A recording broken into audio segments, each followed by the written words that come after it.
Welcome to Adding Fuel to the Hire, a podcast for hiring managers and job seekers across all types of dealerships. With over 20 years collective recruitment experience, Rowan, Tony and Phil draw upon their knowledge to help you navigate through the recruitment and job hunt process. For more information, head to our website, addingfueltothehire.com.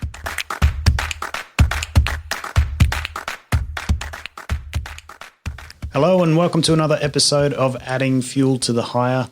I'm your host this week, Rowan Co, and with me I have Tony Flynn. How's it going, Tony? I'm good. How are you? Yeah, not too bad. This week we're here to talk about job ads and more specifically the jargon used within job ads.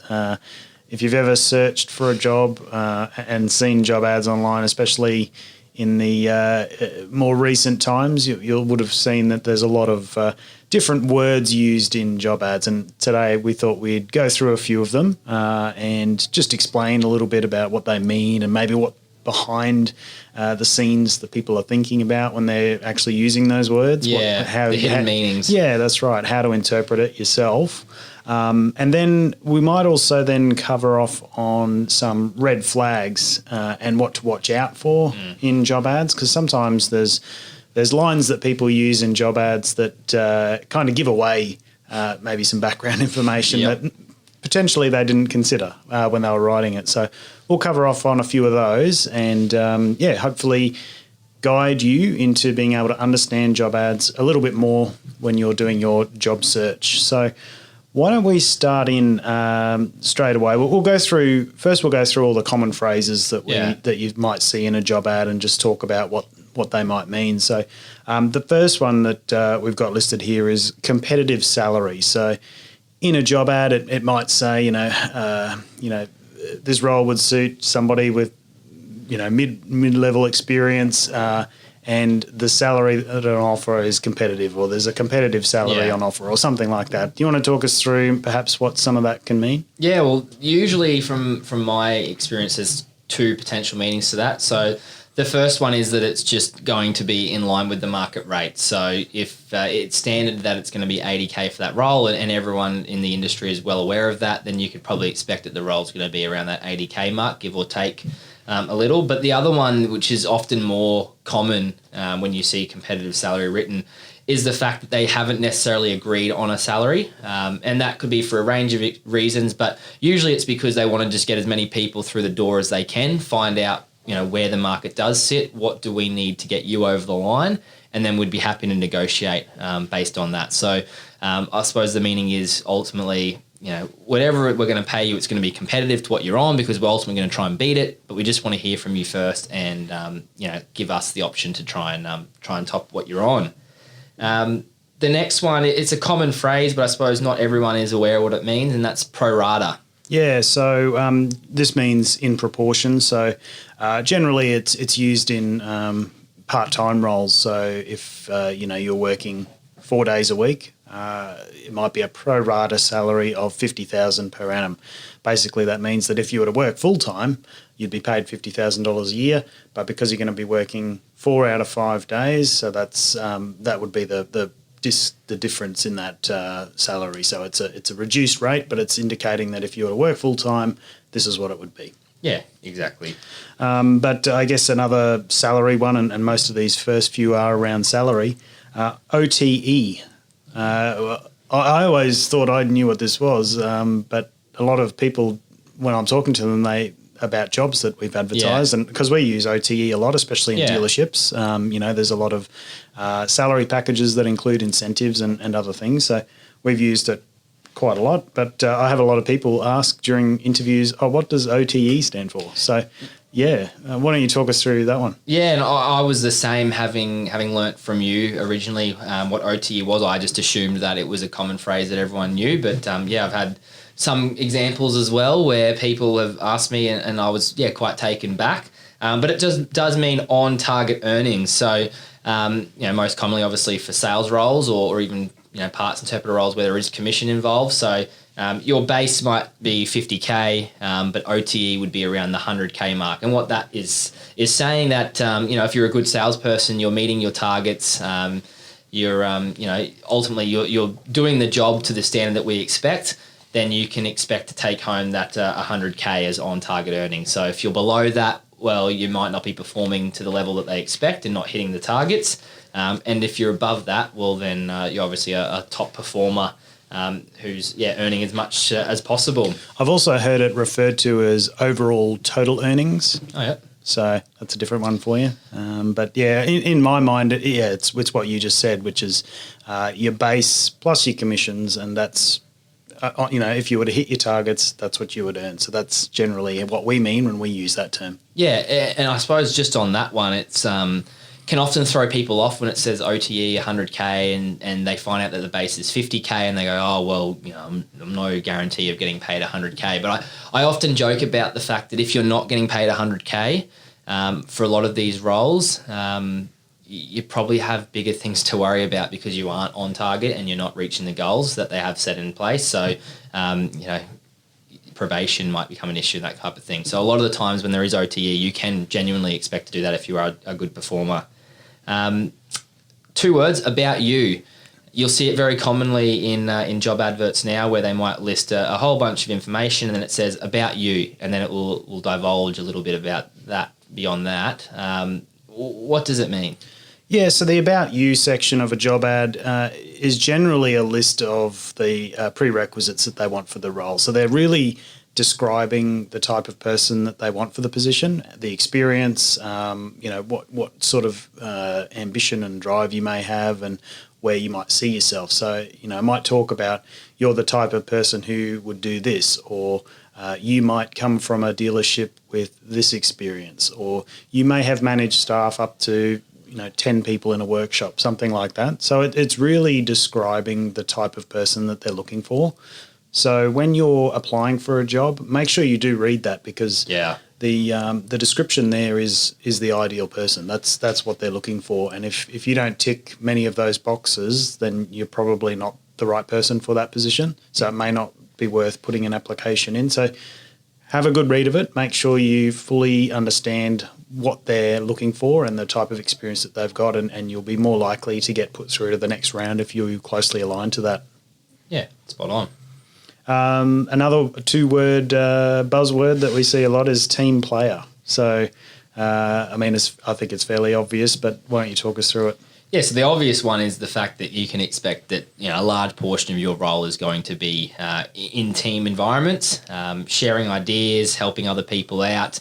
But also it might mean that, hey, we expect there to be a level of flexibility with you and compromise, because you're going to be having to manage multiple relationships, I suppose, within that team. So be happy to compromise, and you can't always just get your own way. But it can also be a potential red flag, because often it can be put in there if they've had a high turnover where there's say an employer or a leading manager who doesn't like his authority or his or her authority to be questioned, and so they've made a number of people or terminated a number of people because they don't like that pushback, because people think there's other ways things can be done better.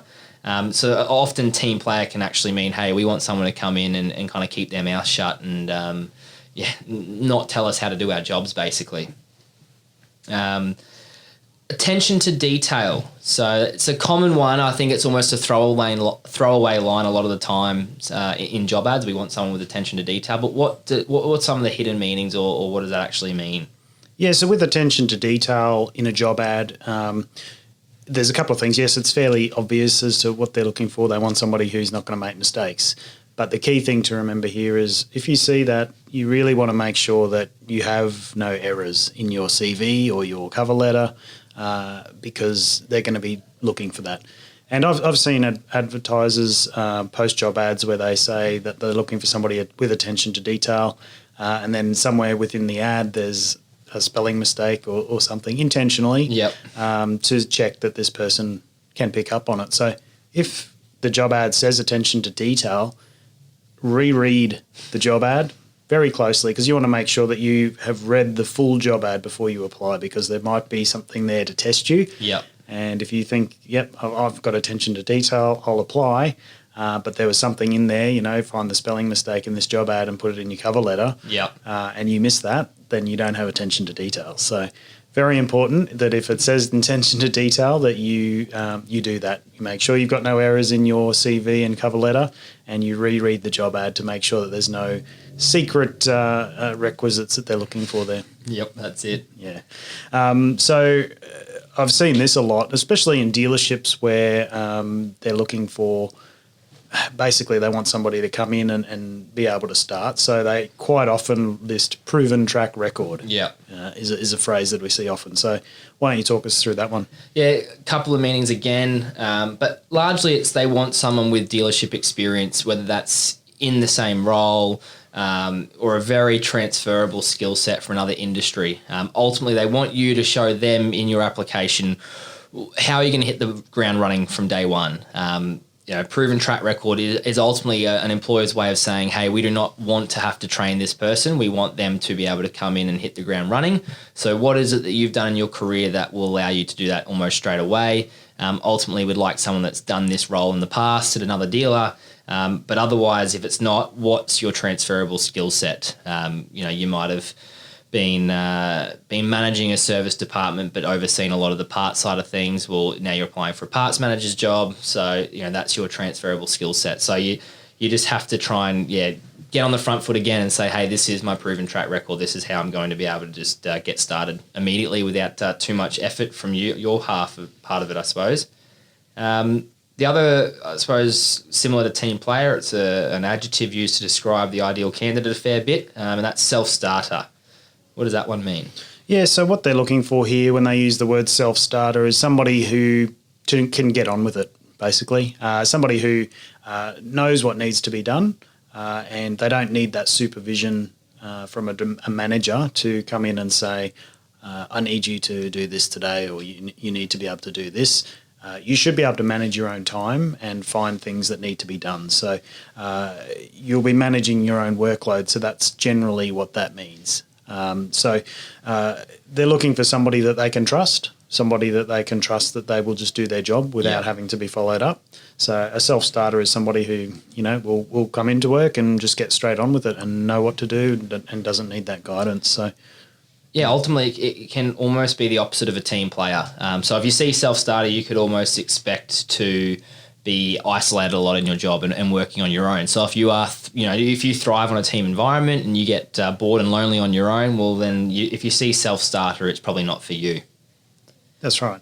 Another one I've seen a lot is dynamic environment. You'll be joining a dynamic environment, or our office is a dynamic environment, or this role is very dynamic. Yeah. Powerful word. It is. What does it mean? What does dynamic mean? Ultimately, it can mean a couple of things, but my interpretation is if I see dynamic or dynamic environment, I'm thinking, all right, my teammates are going to have a lot of ideas. There's going to be a lot of, fast-paced energy. People are going to be throwing ideas out of there, and we're going to have to run and change tack a lot and be happy to be fluid with it all. So it's saying to you, you're going to have to come up with good ideas. You're going to have to throw them out there and have the energy to push them and to chase them, but also be happy to be on the receiving end of them and to jump and, I suppose, pivot sideways and just be fluid with it all. But it can also be a little bit of a red flag, I suppose, that it does mean, hey, senior management change their minds a lot. So it's a dynamic environment because it's going to change every couple of days. Every time you think you know what you're doing or how you're going to be doing it, it's going to change. So it can have a hidden meaning once again. I think it means that you just got to be on your toes. Exactly, whether it's for good or bad. Yeah, that's right. Which segues nicely into our potential red flags to watch out for. The first one is my personal favourite because it's my personal favourite too. It's a very common one, and I think people are starting to figure it out now, but I would say it boomed about 5 to 6 years ago where every job had just about had it, and that is you need a good sense of humour. But what is the potential red flag there? Well, look, unless you're applying to be a stand-up comedian, I don't think that having a good sense of humour is a prerequisite for any job. I think most people are, easy to get along with, and it's an expectation that you can fit in with the team, and you're a person that can interact with other people. Yeah. I don't think it needs to be spelled out, but the thing that does come up with this is that if it says good sense of humour, there's probably a good chance that the last person perhaps either didn't have a good sense of humour in this role, or they felt that the humour or banter or office communication was perhaps a little bit inappropriate. So if that's something that would bother you, then I would use this as a red flag. If it says that, then you probably know that there's going to be perhaps some inappropriate jokes and that sort of stuff. And if you're fine with that, that's fine. But that would be a red flag to watch out for, I think. 100%. It can often mean, hey, we have a lot of banter and it often goes over the line of bullying. We've had people complain in the past, so be okay with that if you'd like. That can often mean what it's saying. That's right. One I see a fair bit as well on job boards is where the company doesn't list their name. So they don't say anything about themselves. They say company confidential, or it's a private advertiser or something like that. There can be some red flags there and things to watch out for. What are your thoughts on that? Yeah, well, the first obvious one that comes to mind is that could potentially be your job. If the skill sets match you perfectly and it sounds like you, then it's a good chance that they are listing as confidential to not raise any red flags with people that are currently in the role. So that's the first one. And if it's not you, it likely is that there's someone in that role that they're looking to get rid of. The other one is, is the job actually available? Is it a company just purely pretending to advertise to collect resumes and to build on their database? I know there's a lot of recruiters out there that potentially do it. I know from our perspective, from a recruitment company's perspective, we don't list companies' details on there, but that's purely just to protect our business interests and ultimately to be able to collect the applications that we deserve by advertising. So I wouldn't read into it too much, but a lot of the times it can be because the job doesn't actually exist. At least you still know who you're applying to. If a recruitment agency has listed an ad, exactly. they may not have said the name of the business, but you know that you're dealing with that agency. If it's a private advertiser, you don't know who has your details, which to me would be concerning, because there are instances of fraud and stuff on job boards where you can apply for a job that you don't know about, or there's no company information, and then they've got all your details, your resume, a lot of personal information. Yeah, and I've heard horror stories. It is highly unlikely to happen, but you might come across those confidential advertisers, put in your application. It turns out it's your current company, and they might call you into the office and say, "Oh, what are you doing? What are you doing on a job board? Putting in applications." So, yeah, the chance of it happening is very low, but it can happen. Yeah. Another, I suppose, classic common potential red flag is we work hard and play hard. I think it's fairly obvious, but what can the underlining meanings be there?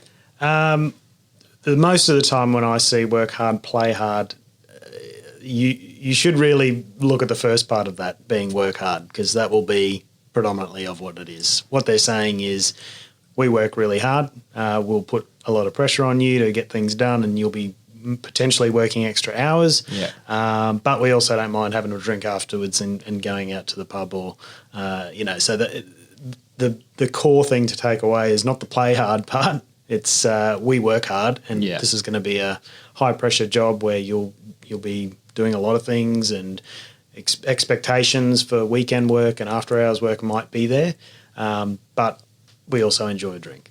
Yeah, exactly. I think it's just a way to, suppose, flag with potential candidates that, this is going to be full on. So, and it's a nice way of saying it, work hard, play hard. So, there is that element of it. But also, I think with the play hard element of it, you don't want to look into it too much. But if you are someone that, enjoys just leaving work and going home and leaving their work life at work and disconnecting from the business, then often, when you see work hard, play hard, it's probably not for you.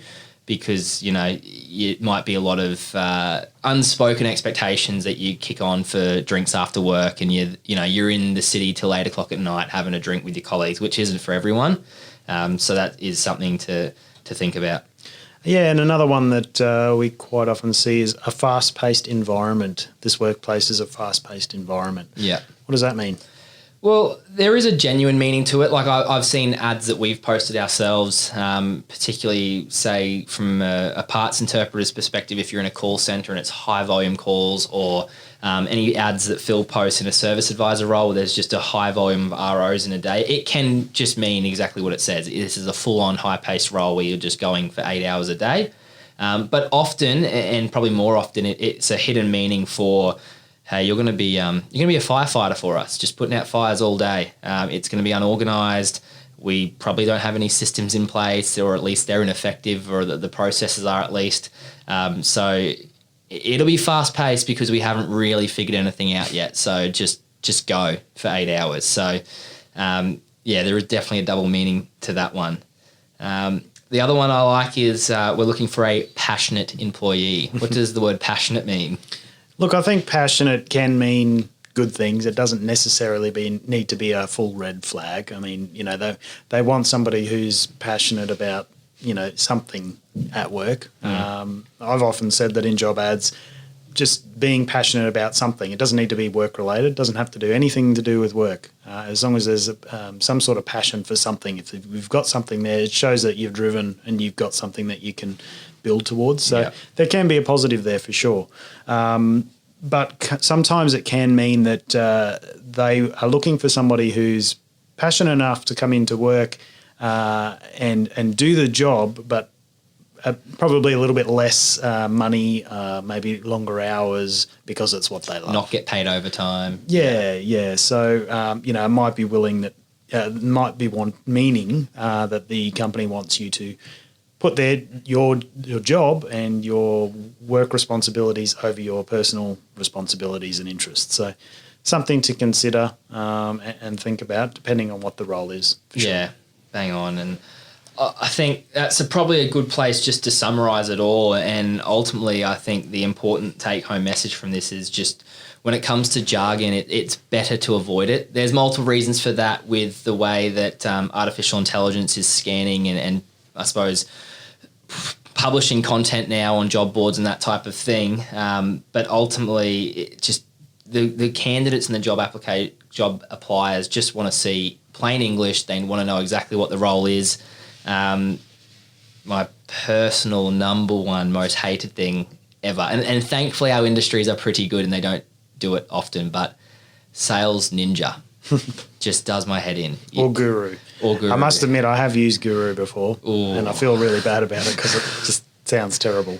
But those sort of words, they really detract from, what the actual job is. I found a survey online. It was of around 20,000 people, and they said that 71% of people were discouraged from applying for a job ad because it used excessive jargon. So, putting those words in there just to fluff it up or expand the text, it's really not helping. It's probably hurting. I think from my perspective, if I was a job seeker looking through and I saw jargon like that in an ad, I would think that you're trying to fluff it up and hide because there are no real selling factors. So you're trying to, make my mundane, boring sales role sound like I'm going to be dressing in all black and running around with a samurai sword, being a ninja. Like it just, there's no meaning to it. There's no purpose. That's right. And that's the last episode of Adding Fuel to the Hire for this season. We've enjoyed doing the last 30 or so episodes for you guys over the last 6 months. It's been an interesting 2020. We look forward to potentially coming back in the new year for some new episodes. We'll see how things go. But we thank you for listening and we hope to hear from you soon. Thank you for listening to another episode of Adding Fuel to the Hire. If you have any questions or you'd like to hear us talk about a particular topic, why not send us an email at podcast@addingfueltothehire.com. If you like what we do and would like to support our podcast, please leave a review on your podcasting app of choice. For further information, please visit our website, addingfueltothehire.com.